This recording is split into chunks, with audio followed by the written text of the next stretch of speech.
In today's video, I'm going to teach you how to create database relationships in Adalo app.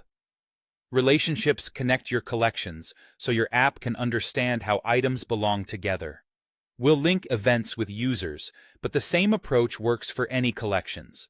Start by opening your browser, searching for Adalo, and heading to the site.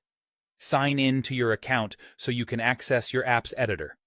Once you're in the editor, look to the left sidebar and click the red database icon. This opens the Collections panel, where all of your data lives. Choose the collection where you want to add the relationship. For this example, select the Events collection.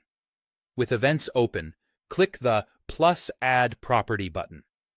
When the property type list appears, select Relationship. Adalo now asks which collection you want to link to. Choose Users, so events can be connected to the people in your app. Next, Adalo prompts you to pick the relationship type. You'll see three options that cover one-to-many, many-to-one, and many-to-many structures. Think about how your app should behave before you choose. As a quick refresher, one-to-many means a single record on one side connects to many on the other, while many-to-many allows multiple connections on both sides, managed behind the scenes so you don't have to build a join table yourself. Pick a user can have multiple events, but each event can only have one user. If each event has a single host or creator, and that same user can create many different events. This is the classic one-to-many pattern and is perfect when every event needs exactly one owner. Select an event can have multiple users, but each user can only have one event.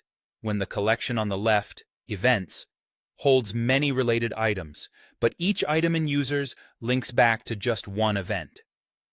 This is the reverse direction of the previous option and mirrors scenarios like multiple line items tied to a single order. Choose a user can have multiple events, and each event can have multiple users if you need a many-to-many setup. Use this when events have multiple attendees and users can attend several events. It's flexible and great for participation, memberships, or tagging style relationships. Once you've picked the option that matches your data model, click Done. Adalo will create the relationship and, behind the scenes, add the corresponding field on the other collection so the link works both ways. From now on, you can reference these connections in lists, forms, and filters, and display related data without duplicating information. Before wrapping up, double-check that you linked the intended collections, and keep clear, descriptive names so you can recognize these fields later when building screens. That's it. You've connected your collections, which makes your app smarter and your data cleaner. Thanks for watching, and keep building.